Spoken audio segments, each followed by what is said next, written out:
பிரதமர் அவர்கள் இலங்கைக்கு பயணம் சென்ற பிறகு ராமேஸ்வரம் மீனவர்கள் தொடர்பாக, தமிழ்நாட்டு மீனவர்கள் தொடர்பாக, பல்வேறு அம்சங்கள் தொடர்பாக இலங்கையினுடைய அதிபரான அனுரகுமார திஸ்ஸநாயகாவிடம் ஒரு நீண்ட விவாதத்தை பிரதமர் அவர்கள் மேற்கொண்டிருந்தார். அதன் தொடர்ச்சியாக இலங்கை அரசு பிரதமரிடம் சில உத்தரவாதங்களை வழங்கியிருக்கின்றார்கள். இனிமேல் தமிழ்நாட்டு மீனவர்கள் தொடர்பான அந்த நடவடிக்கைகளில் மனிதாபிமானத்தோடு நடந்து கொள்வோம் என்ற ஒரு உத்தரவாதத்தை பிரதமரிடம் நேரடியாக இலங்கையினுடைய அதிபர், இலங்கையினுடைய பிரதமர் உள்ளிட்டவர்கள் வழங்கியிருக்கின்றார்கள். எனவே இனிமேல் ராமேஸ்வர தீவிலிருந்து மீன்பிடி தொழிலில் ஈடுபடக்கூடிய மீனவர்களிடம் இதற்கு முன்பாக நடந்து கொண்டதை போன்று இலங்கை கடற்படை நடந்து கொள்ள முடியாது என்பதற்கான உத்தரவாதத்தை பெற்றுவிட்டு தமிழகத்திற்கு, அதிலும் குறிப்பாக ராமேஸ்வரத்திற்கு பிரதமர் வருகை தருவதால் ராமேஸ்வர தீவினுடைய மக்கள் தற்பொழுது ஒரு உற்சாக வெள்ளத்தில் பிரதமரை வரவேற்றுக் கொண்டிருக்கின்றார்கள் என்பதை பார்க்க முடிகின்றது. பாம்பன் தொடங்கி ராமேஸ்வர தீவு வரை இருக்கக்கூடிய கிட்டத்தட்ட அந்த 15 கிலோமீட்டருக்கு மேலான சாலை பகுதி முழுவதுமாக ஏராளமானோர் குவிந்திருந்து பிரதமருக்கு வரவேற்பினை வழங்கி கொண்டிருக்கின்றார்கள். இந்த புதிய பாம்பன் பாலத்தை பொறுத்தவரை 17 மீட்டருக்கு மேலாக அது மேலே செல்லக்கூடிய விதமாக உருவாக்கி இருக்கின்றார்கள். பாலத்தை திறந்து வைத்த பிறகு பிரதமர் அவர்கள் தற்பொழுது ராமேஸ்வரம் திருக்கோவிலை சென்றடைந்திருக்கின்றார். ராமநாத சுவாமி கோவிலில் நடைபெறக்கூடிய பூஜையிலும் சிறப்பு தரிசனத்திலும் பிரதமர் பங்கேற்று அந்த பிரகாரங்களை சுற்றி வலம் வர இருக்கின்றார். ஏற்கனவே அயோத்தியில் பாலராமருக்கு பிராண பிரதிஷ்டை நடைபெற்ற பொழுது அதற்கான தீர்த்தத்தை ஏந்தி செல்வதற்காக பிரதமர் அவர்கள் தமிழகத்திற்கு ஒரு ஆன்மீக பயணத்தை மேற்கொண்டிருந்தார். மக்களவை தேர்தல் நெருங்கியிருந்த அந்த சமயத்தில் பிரதமர் அவர்கள் தேர்தல் பரப்புரைக்கு கூட செல்லாமல் ராமேஸ்வர தீவில் வந்து கோதண்டராமர் கோவில் உள்ளிட்ட இடங்களில் எல்லாம், அரிச்சல் முனை உள்ளிட்ட பகுதிகளுக்கெல்லாம் சென்று அந்த கோவில்களில் வழிபாடு நடத்தி தீர்த்தங்களை பெற்று அயோத்தி திரும்பியிருந்தார். அதன் பிறகு தற்பொழுது பிரதமர் ராமேஸ்வர தீவுக்கு தற்போது வருகை தந்திருக்கின்றார். ராமேஸ்வர தீவு முழுவதும் தற்பொழுது பல்வேறு அடுக்குகளாக காவல்துறை பாதுகாப்பு வழங்கப்பட்டிருக்கின்றது. 3500க்கும் கூடுதலான காவல்துறையினர் பாதுகாப்பு பணியில் ஈடுபட்டிருக்கின்றார்கள். தீவு பகுதி முழுவதுமாக காவல்துறை கட்டுப்பாட்டில் கொண்டு வரப்பட்டு பிரதமர் நிற்கக்கூடிய அந்த மேடை உள்ளிட்ட இடங்களில் எல்லாம் பைனாகுலர் மூலமாக பார்க்க வருகின்றார்கள். நாம் ஒப்பிட்டு பார்க்கின்றோம், புதிய பாலத்திற்கும் பழைய பாலத்திற்குமான வேறுபாடு என்ன என்பதை பார்க்கின்றோம். 5.3 நிமிடம் என்றால் கிட்டத்தட்ட 5.5 நிமிடத்திலே பாலத்தை உயர்த்தவும் முடியும். 5.5 நிமிடத்தில் பாலத்தை கீழே இறக்கிவிட முடியும். கடந்த காலங்களிலெல்லாம் மேலே ஏற்றுவதற்கு அரை மணி நேரமாகும், கீழே இறக்குவதற்கு 20 நிமிடமாகும். அந்த தண்டவாளம் சரியாக பொருந்தி விட்டதா என்பதை பார்த்து உறுதி செய்வதற்கும் ஒரு 10 நிமிடம் ஆகும். எனவே ஒரு ரயில் அந்த பாலத்தை கடந்து செல்ல வேண்டும் என்றால், கப்பல் சென்றால் அடுத்த 1 மணி நேரத்திற்கு மண்டபத்திலேயே நின்று கொண்டிருக்க வேண்டும். ஆனால் இனிமேல் அப்படி இல்லை. 6 நிமிடங்களுக்கு உள்ளாக அனைத்துமே மேலே ஏறி கீழே இறங்கிவிடும். எனவே ரயில்கள் தங்களுடைய பயணத்தில் எந்த தடையும் இல்லாமல் ராமேஸ்வர தீவுக்கு உள்ளாக செல்ல முடியும். அதே போன்று தீவிலிருந்து வெளியில் வரக்கூடிய ரயில்களும் விரைவாக அந்த பாலத்தை கடந்து வந்துவிட முடியும். அதுபோன்ற நவீன தொழில்நுட்பங்களோடு இந்த புதிய பாலத்தை அமைத்திருக்கின்றார்கள்.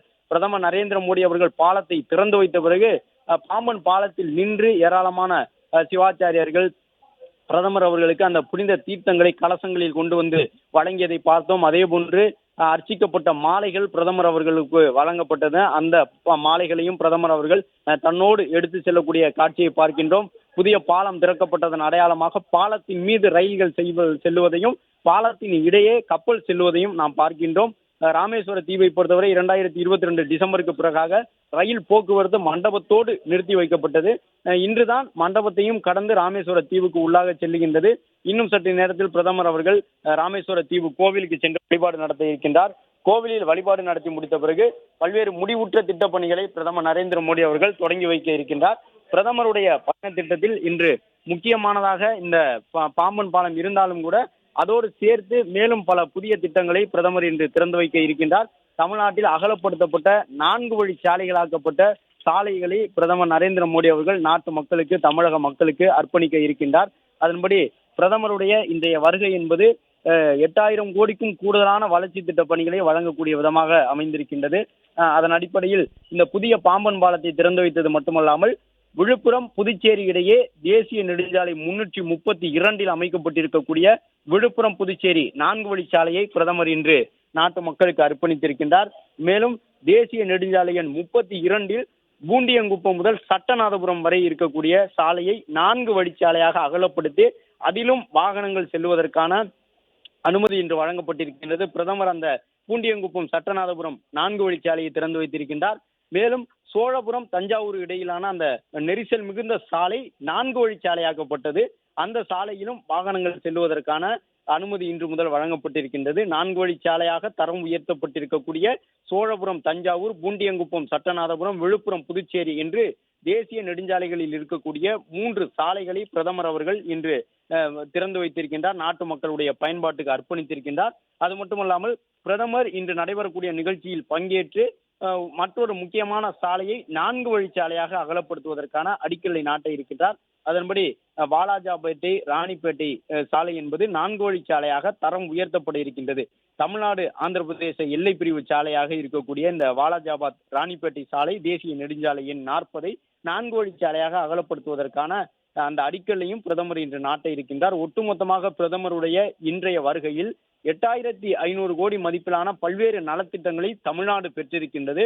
ராமேஸ்வரத்திற்கும் தாம்பரத்துக்கும் இடையிலான புதிய ரயில் சேவையை பிரதமர் அவர்கள் இன்று தொடங்கி வைக்கின்றார். இதன் மூலமாக தமிழகத்தில் டெல்டா பகுதி மக்களுக்கு மிகப்பெரிய அளவில் பலன் கிடைக்கும்.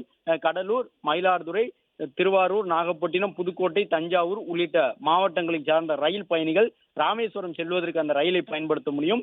அதே போன்று சென்னை செல்வதற்கும் டெல்டா மாவட்ட மக்கள் அந்த ரயிலை பயன்படுத்திக் கொள்ள முடியும். பல்வேறு முக்கியமான ஆன்மீக தலங்களை இணைக்கக்கூடிய விதமாக இந்த ரயில் சேவை வழங்கப்படுகின்றது என்ற தகவலையும் ரயில்வே துறை அதிகாரிகள் சார்பில் தெரிவித்திருந்தார்கள். ரயில்வே துறை அமைச்சர் அஸ்வினி வைஷ்ணவ் உள்ளிட்டவர்களோடு இணைந்து பிரதமர் நரேந்திர மோடி அவர்கள் நாட்டு மக்களுக்கான இந்த தமிழகத்தின் 8500 கோடி மதிப்பிலான நலத்திட்ட உதவிகளை தொடங்கி வைத்திருக்கின்றார். இதன் பிறகு பிரதமருடைய பயண திட்டத்தில் என்னவெல்லாம் இருக்கின்றன, ராமேஸ்வரத்தில் இன்று எந்தெந்த நிகழ்ச்சிகளில் எல்லாம் பங்கேற்க இருக்கின்றார் என்று பார்த்தோம் என்றால், பிரதமர் சரியாக 1:20 மணிக்கு ராமநாத சுவாமி கோவிலில் இருந்து புறப்படுவார். அதாவது 12:40 மணிக்கு பிரதமர் அவர்கள் ராமநாத சுவாமி கோவிலை சென்றடைவார். அதன் பிறகு அங்கு கிட்டத்தட்ட ஒரு அரை மணி நேரத்திற்கு மேலாக சிறப்பு வழிபாடு, தரிசனம், அந்த பூஜை உள்ளிட்டவற்றிலெல்லாம் பிரதமர் ஈடுபடுகின்றார். 12:45 மணி முதல் 1:15 மணி வரை கிட்டத்தட்ட அரை மணி நேரத்திற்கு பிரதமர் கோவிலுக்கு உள்ளாக பிரகாரங்களை வலம் வந்து ராமநாத சுவாமி அவர்களை தரிசனம் செய்ய இருக்கின்றார் பிரதமர். அதன் தொடர்ச்சியாக 1:30 மணியளவில் பிரதமர் அந்த வளர்ச்சி திட்ட பணிகளை நாட்டு மக்களுக்கு அர்ப்பணிப்பதற்கான பொது நிகழ்ச்சி ஒன்று, அரசு நிகழ்ச்சி ஒன்றில் பங்கேற்க இருக்கின்றார். அதில் பங்கேற்று பிரதமர் நரேந்திர மோடி அவர்கள் 1:30 மணி முதல் 2:30 மணி வரை அந்த நிகழ்ச்சியின் மூலமாக பல்வேறு 8300 கோடி மதிப்பிலான வளர்ச்சி திட்ட பணிகளை அர்ப்பணிக்க இருக்கின்றார். அதன் பிறகு பிரதமர் மீண்டும் மண்டபத்திற்கு வந்து மண்டபத்திலிருந்து சரியாக மாலை 3 மணி அளவில் மதுரைக்கு புறப்படுகின்றார். 3:50 மணி அளவில் மதுரை சென்றடைந்த பிறகு அங்கிருந்து சிறப்பு விமானம் மூலமாக பிரதமர் நரேந்திர மோடி அவர்கள் டெல்லி செல்ல இருக்கின்றார். பிரதமருடைய வருகையை முன்னிட்டு பல்வேறு பாதுகாப்பு ஏற்பாடுகள் செய்யப்பட்டிருக்கின்றன. அதே போன்று முழுவதுமாக அந்த பகுதி கட்டுப்பாட்டுக்குள் கொண்டு வரப்பட்டிருக்கின்றது. பிரதமருடைய இந்த வருகையினுடைய மிக முக்கிய அம்சமாக பார்க்கப்படுவது, இலங்கைக்கு சென்ற பிறகு பிரதமர் நரேந்திர மோடி அவர்கள் தமிழ்நாட்டு மீனவர்கள் தொடர்பாக இலங்கையினுடைய அதிபர் அனுரகுமார திசநாயக்காவிடம் ஒரு நீண்ட ஆலோசனையை மேற்கொண்டிருந்தார். சர்வதேச கடல் எல்லை, அந்த கடல் எல்லையை கடப்பதற்கான சூழல் ஏன் உருவாகின்றது, ராமேஸ்வர தீவில் இருக்கக்கூடிய மீனவ மக்கள் உட்பட அந்த எல்லையோர மாவட்டங்களான புதுக்கோட்டை, ராமேஸ்வரம் உள்ளிட்ட பகுதி மக்கள் தான் அதிகமாக இலங்கை கடற்படையால் கைது செய்யப்படுகின்றார்கள். அது தொடர்பாகவும் பிரதமர் இலங்கையினுடைய அதிபருடன் ஆலோசனை மேற்கொண்டிருந்தார். இலங்கை பிரதமர், இலங்கையினுடைய அந்த பாதுகாப்புத்துறை அதிகாரிகள் பிரதமரிடம் சில உத்தரவாதங்களை வழங்கி இருக்கின்றார்கள். பிரதமர் இலங்கை செல்லுகின்றார் என்ற உடனேயே இலங்கை சிறையில் சிறை வைக்கப்பட்டிருந்த தமிழக மீனவர்களில் கணிசமானோர் விடுதலை செய்யப்பட்டார்கள். தமிழகத்தினுடைய மீனவ படகுகள் பல விடுவிக்கப்பட்டன. எனவே இலங்கை சென்ற பிரதமர் நரேந்திர மோடி அவர்கள் மேற்கொண்டிருக்கக்கூடிய பாதுகாப்பு ஒப்பந்தங்கள் மூலமாக ஒரு விஷயத்தை தற்பொழுது உத்தரவாதமாக இலங்கை தரப்பில் இந்திய பிரதமர் அவர்களிடம் தெரிவித்திருக்கின்றார்கள்.